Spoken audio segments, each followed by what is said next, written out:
मी सर्वप्रथम तर बिहारच्या जनतेला मनापासून धन्यवाद देईन की बिहारमध्ये मागच्या 5 वर्षामध्ये जे डबल इंजिनचं सरकार काम करत होतं, त्या सरकारच्या कामाला बिहारच्या जनतेने दिलेली ही त्यांच्या कामाची पोचपावती आहे. पुन्हा एकदा हे सिद्ध झालं की या देशातील जनता ही विकासाला मत देते, या देशातील जनता हे प्रगतीला मत देते, हे याच्यावरनं सिद्ध होतं.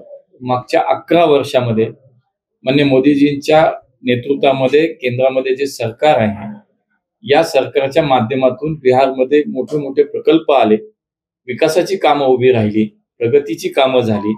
माननीय नितीश कुमारजींच्या नेतृत्वात एनडीएचं गव्हर्नमेंट जे काम त्या ठिकाणी करत होतं, त्या सरकारनं केलेलं काम, हे सगळं पाहता बिहारच्या जनतेने पुन्हा एकदा एनडीएच्या सरकारला त्या ठिकाणी समर्थन दिलंय, विश्वास व्यक्त केलाय.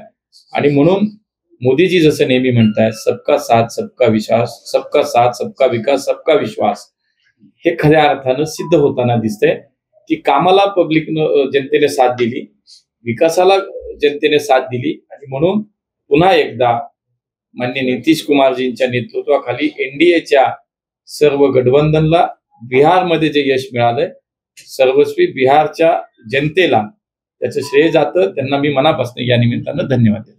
महाराष्ट्रात निवडणुका येऊ घातल्या आहेत.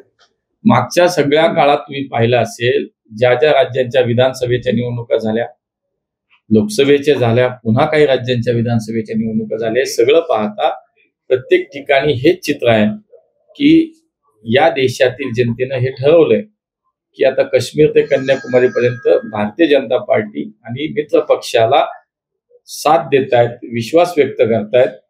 स्थानिक स्वराज्याच्या निवडणुका आता महाराष्ट्रामध्ये होत आहेत. मला तोही विश्वास आहे की महायुतीच्या या सरकारमध्ये आम्ही राज्यातल्या या स्थानिक स्वराज्याच्या निवडणुका आम्ही लढतोय.